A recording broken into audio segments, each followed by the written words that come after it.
welcome back to the podcast. So yesterday night I actually watched ONE Friday Fights 22 just so I could watch one of the main events.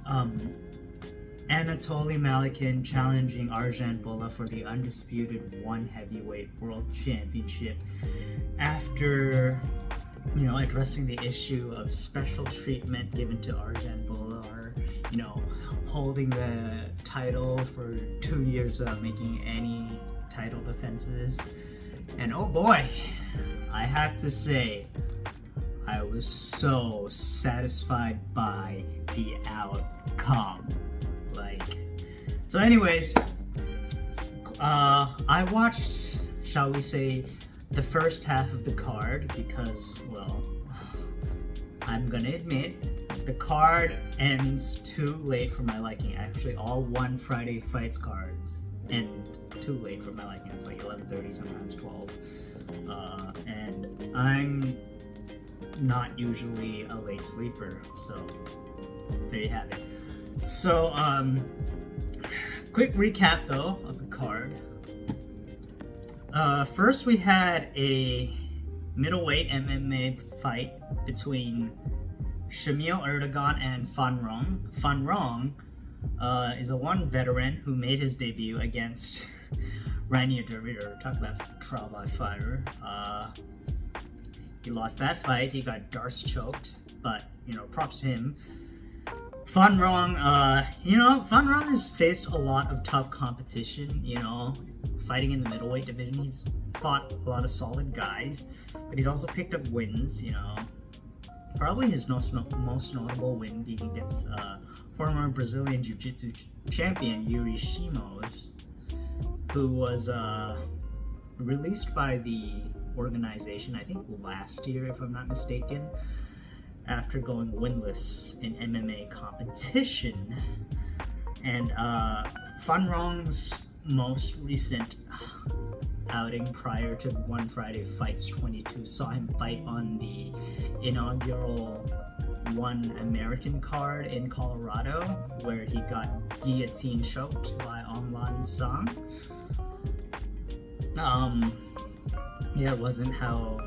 It's probably not the result he was looking for, but he also got beat up real bad by Shamil Erdogan. First round saw him get peppered by the grounded knees, which is pretty much now ONE's the calling card for ONE championship.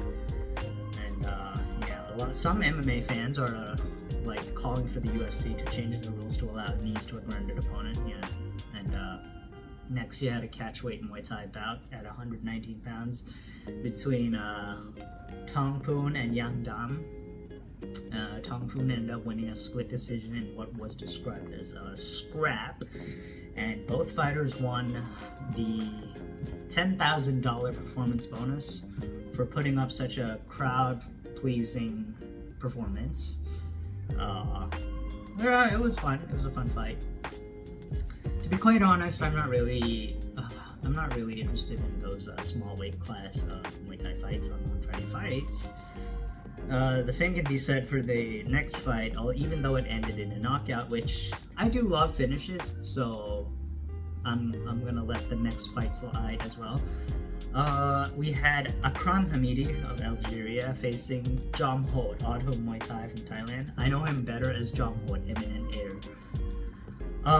Jom Hod is former Channel 7 Stadium Muay Thai champion. Jom Hod made his debut in ONE Friday Fights a while back. He won by knockout, if I'm not mistaken. Except this time, man, Jom Hod was on the wrong end of this fight. He got knocked down twice by head kicks in the first round.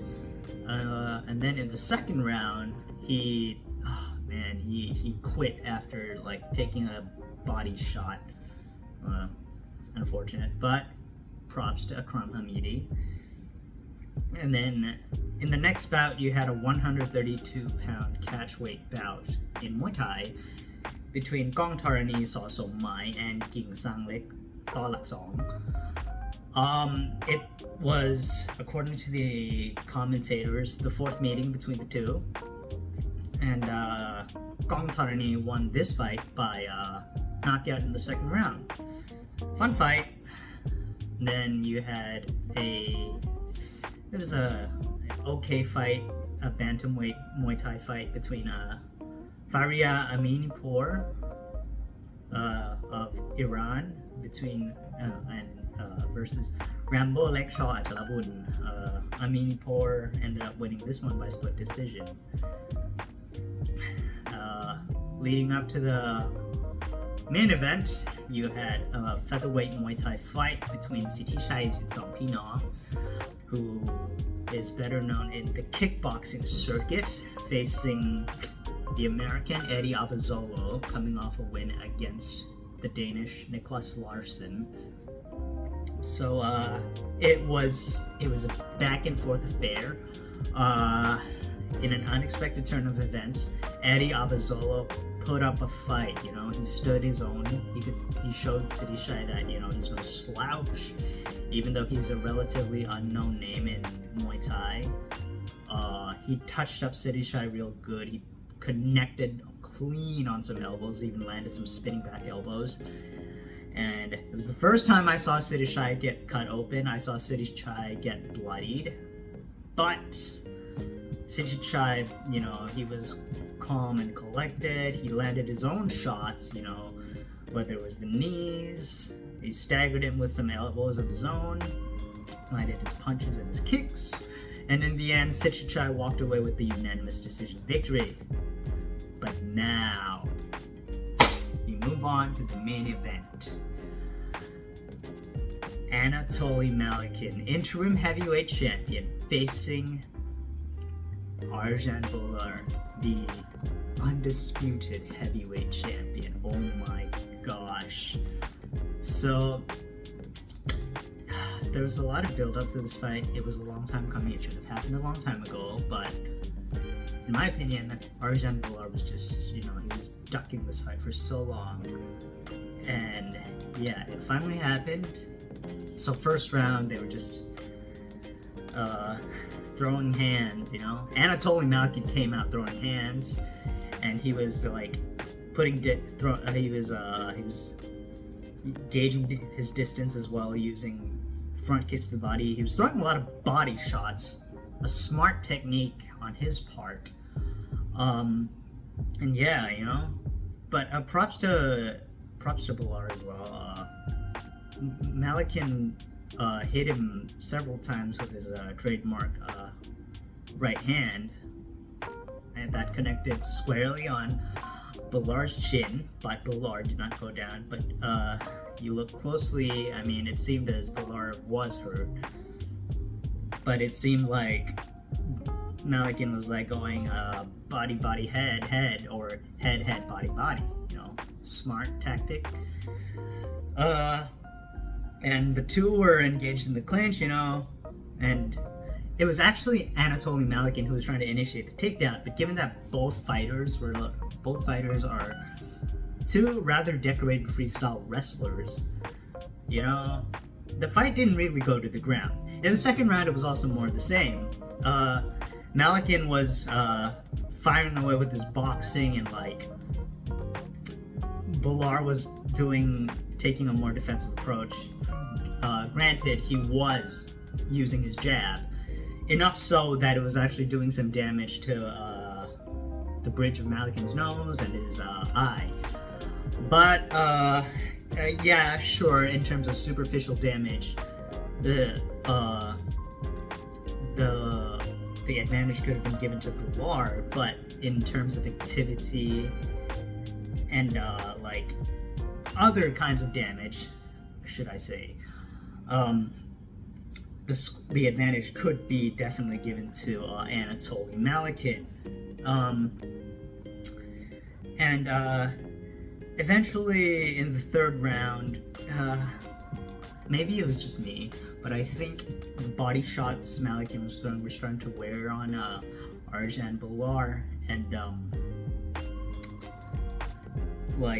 he was starting to fade, and Malikin was starting to land more and more of his shots more cleanly. They were connecting more and more, whether it was the body or the head.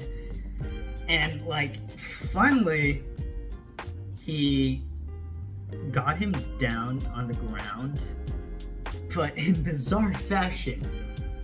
I don't know, the first time, I don't know if it was intentional, Bolar fell through the ropes, okay? So it forced referee Mohammed Sulaiman to, like, you know, reposition the fighters, which, when you reposition the fighters, they're never actually in the same position. And yeah, and so it ended up with, like, Bolar kind of ended up in a standing up, and Bolar sort of pulling guard, and Malikin proceeded to, like, try to get into top mount and try to land ground and pound, and that's when the second time you could see that it was really intentional, and Bolar was, like, actually crawling through the ropes, and it was so, I almost laughed my ass off seeing that happening in real time. And, like, this time, like, okay, Mohammed Sulaiman's, like, actually telling him to, okay, you get back in the ring now, and he's halting the fight, and then he's going to the judges and he's like, okay, I'm gonna issue a yellow card. He pulls the yellow card out of his pocket, and I was like, oh my god, I can't believe this is happening. It was like, dude, Arjan, you're like the world champion, you're like crawling out of the ring from, like, ground and pound. Okay, that's when the crack started to show. Okay, Arjan is probably the worst one world champion ever in the history of the promotion, okay, since it was established in 2011. Yeah, he's so bad. Like, what kind of a performance is that from a champion, you know? Like, when you're getting grounded and pound on, the approach to that is not crawling through the ring ropes, okay? You try to escape position using other methods, you know? You roll, you cover up, you shell up, you I don't know. Wrestlers have different methods. I'm not a wrestler. If any wrestlers know, please feel free to comment below. But yeah, when he crawled through the ring, I was like, what the fuck is going on? But yeah, he got the yellow card, rightfully so. Yeah, I think if he did it again, he probably would have gotten a red card anyways.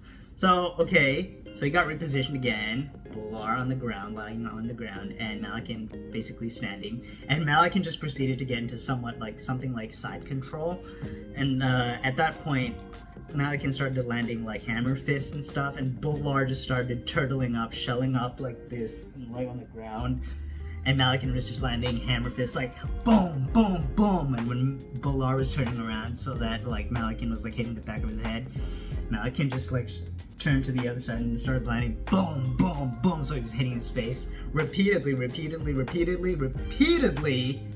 until Mohammed Sulaiman stepped in and stopped the fight. And at that moment, I was watching the fight in front of my TV from this chair.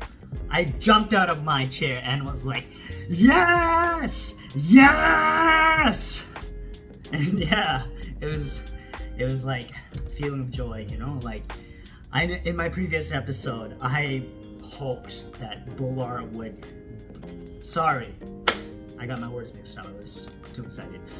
In my previous episode, I had hoped that Anatoly Malykhin would bash Bolar's face in, and he did exactly just that. So, Anatoly Malykhin, if you ever happen upon this clip, which is like a very small, teeny tiny chance, thank you, spasiba. But yeah, this is really why I'm making this episode. Yeah, it was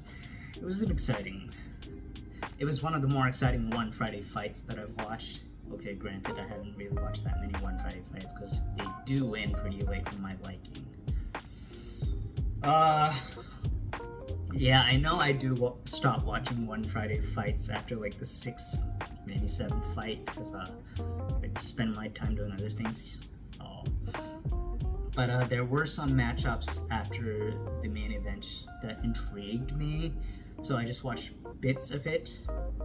Yeah, the title fight for the interim one strawweight Muay Thai title intrigued me just a little bit. It was a rematch between Prachan Chai and Sam-e. I can't say I was surprised by the result. I was surprised at the fashion in which Prachan Chai won, you know?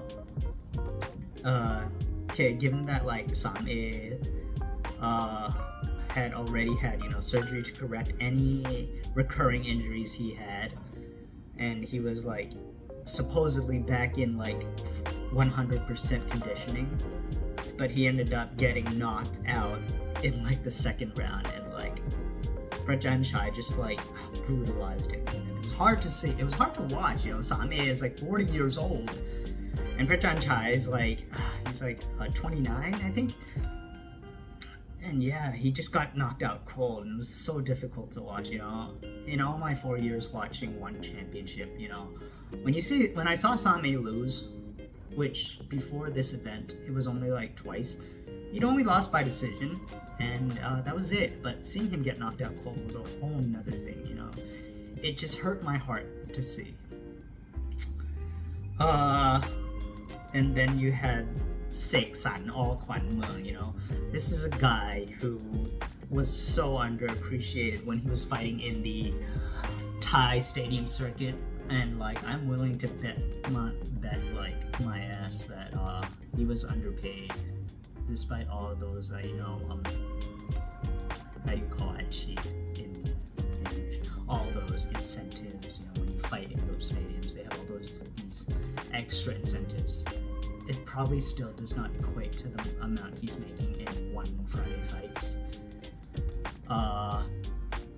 And he put up a hell of a performance against Britain's Nathan Benden. He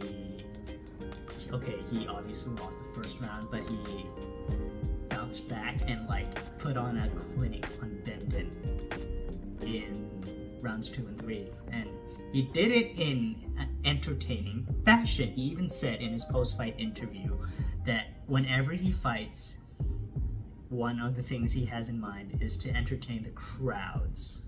And like, I know these athletes, especially these Muay Thai athletes, they put their health, their well-being on the line for combat sports fans like us, myself included.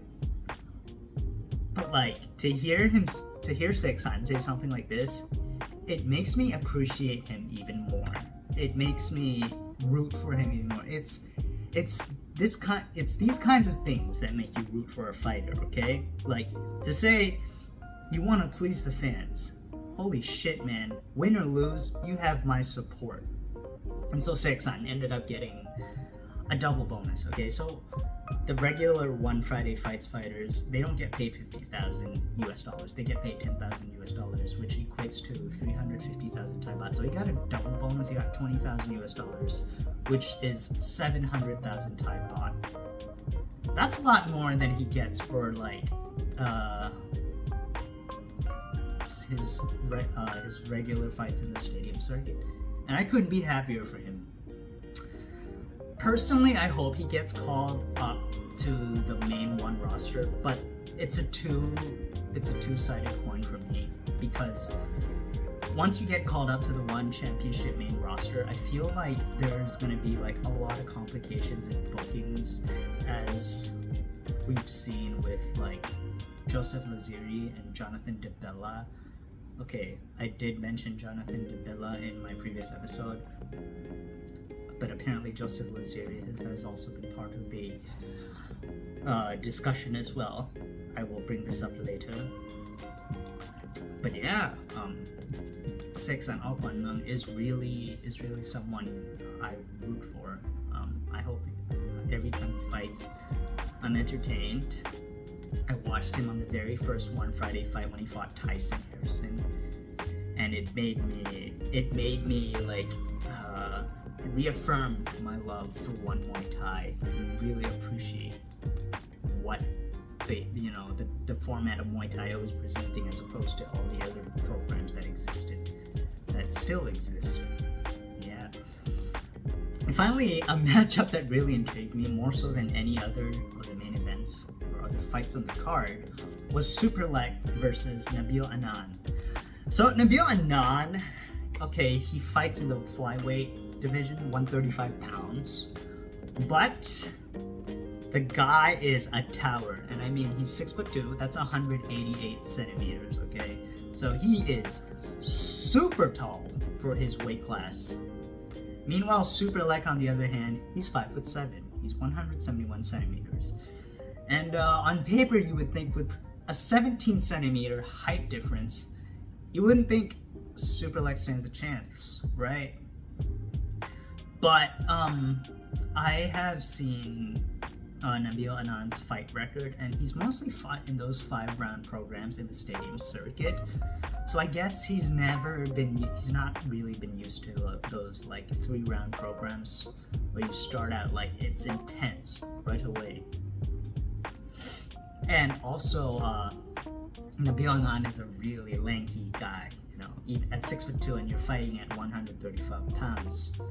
You're really skinny, and yeah, it showed when I saw him on screen for the first time on One Friday Fights.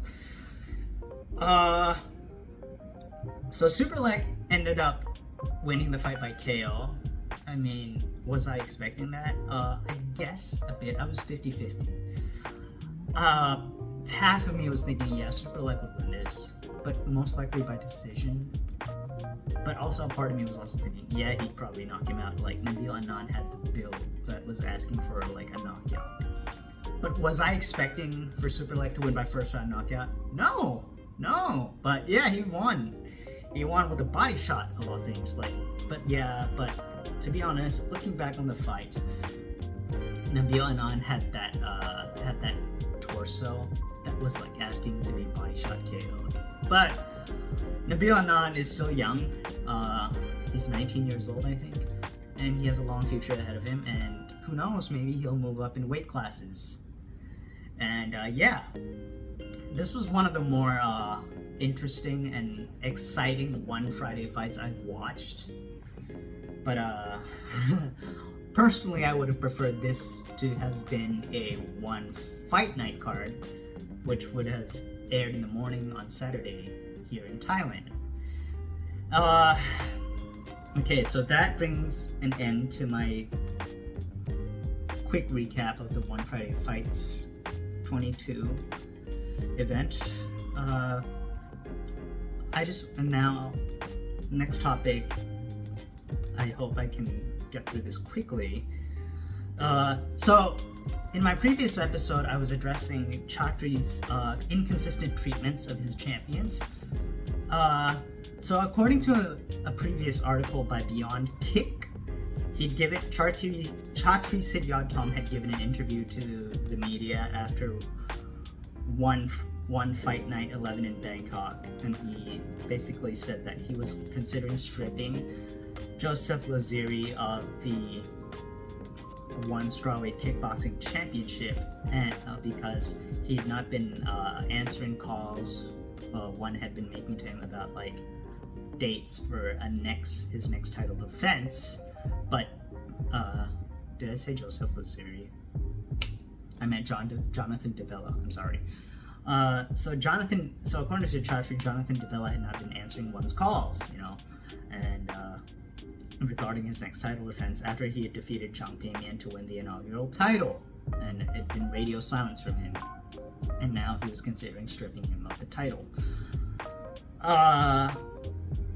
But then when Beyond Kick reached out to Dibella himself, Dibella said, "What are you talking about? I've been like asking them for fights all the time. I've even asked to fight on the America card back in May 5th in Colorado. I've even asked to fight Daniel Williams, who called me out personally, but ONE has refused to do either of those fights. ONE reached out to me to rematch with Zhang in June. I agreed to that, and I started training, but then all of a sudden they started postponing my fights, and they didn't give me an explanation as to why. So yeah, I'm more inclined to believe Jonathan Dibella on this matter. But what's worst of all, what I take issue with, is how Chatri handled this situation when talking about Dibella. He was like, so for the first 4 rounds, Chang Pei-Mian was beating Dibella, and then in the 5th round, he fluked with the head kick, and that's how he won the title. That was so uncalled for. Yeah. But now, in a new article published by Beyond Kick, the same publication, Chatri is now doing damage control. He's back. He's like doing a back take, and this is what he had to say. I want to say to Jonathan DeBella and Lazeri that the Thai media, things are taken out of context and mistranslated, or the American, or rather some of the Western media might have twisted my words or taken out of context. I have the utmost respect for Jonathan DeBella and for Joseph Lazeri. Now I can only go by what my team tells me. My team has told me that they have given multiple offers to both athletes, and for whatever reason they have not defended. Now, if you take a champion like Jonathan Haggerty, or you take, a guy like Liam Harrison, they're always asking for fights. Always. Okay, so when a champion truly wants to fight, they're going to be defending as much as they want. We want at one championship for our champions to defend our titles as many times as they want, and make as much money as they can. So it is odd for me that you have two champions who have not defended for a long time. Despite my team, I have not spoken to either of them about fights, okay, but I have a competition team that I truly trust and work with for a long time. They've told me that they have given many fight offers, but they have been turned down for one reason or another. Anyway, the Thai media, or maybe it was the Western media, that twisted my words, but I have a lot of respect for Jonathan DeBella, and I have a lot of respect for Joseph Lazeri. Do you smell something? Because it smells like bullshit to me. Because in his previous interview, he was bashing Jonathan DeBella. So I'm so sorry. Okay, so both guys are of Italian descent and they have similar names that start with a J. But, okay, not the point. Okay, because in Chatri's previous interview, he certainly didn't sound like he respected Jonathan DeBella. He was saying Jonathan DeBella was losing the fight up until the 5th round and that his win was a fluke. Okay, now Chatri is just doing damage control after he was, which I'm assuming now he's getting blasted for his comments in the previous Beyond Kick interview, and like, I don't believe a single word he said, okay, and now he's like blaming, he's shifting the blame to, oh, the Thai media, or oh, it was the Western media, oh, my words are taken out of context, or my words have been twisted or mistranslated. No, Chatri, own up to your mistakes. Take accountability for your words and your actions, okay? And okay, you're gonna say you have champions who have not defended for a long time. I'm gonna go back to one of my topics from my previous episode. Janet Todd. 3 years now, okay? In August, it's gonna be 3.5 years. 1 women's atomweight kickboxing world title. 3 years. 0 title defenses. What about her, huh? Are you gonna strip her of the title? That's right, you got nothing to say about that, do you, Chatri? Freaking special privilege. And Joseph Lazeri has stayed active. He challenged Rod Tang for the ONE flyweight Muay Thai title. Yeah, he challenged the Golden Boy. At least he stayed active.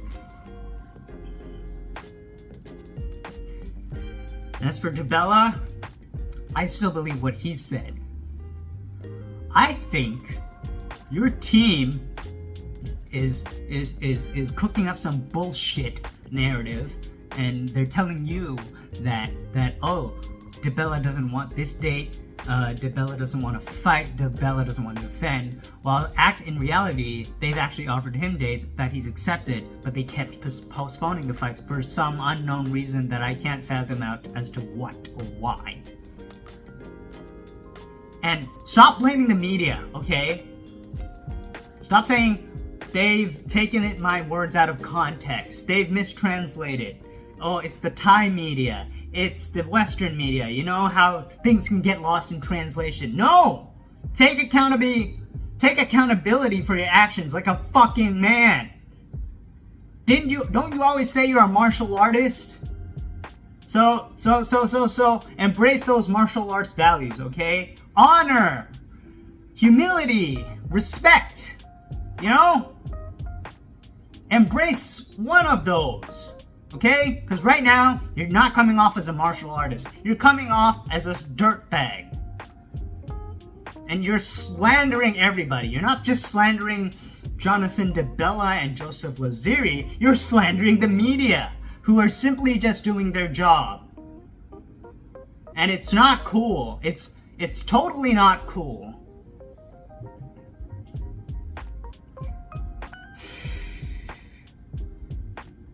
God, Jesus, Chatri. Get your shit together. You've been so worried about, like, prioritizing your, shall we say, your superstars. You haven't had enough time to pay attention to your champions, okay?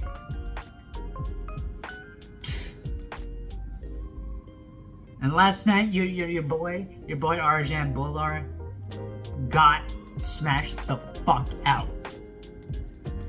That, the Indian folk hero that you wanted to build up crumbled just right before your eyes. Not the point, either. And that, what happened to that $1 million open weight Muay Thai Grand Prix, huh? Radio silence on that too, right, Chatri? 16 fighters were supposed to compete, right, Chatri? Last I heard, Sinsamut was the only fighter to have signed up. So how's that gonna go, huh, Chatri? Irrelevant. My point is, Chatri, you need to own up to your actions. You don't do a back take like this. You don't flip the narrative again, as you always have. Jesus, man. Get your shit together, okay? What's it gonna be, Chatri, huh?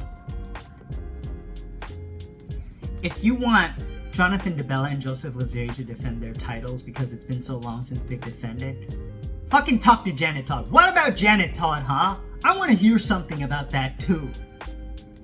3 years, bro. What's it gonna be? You know, it's so weird. I used to look up to Chatri, and I watched all his videos on ONE Championship, and he seemed like such, like, one of those guys you watch his videos to, like, get some motivation, some inspiration.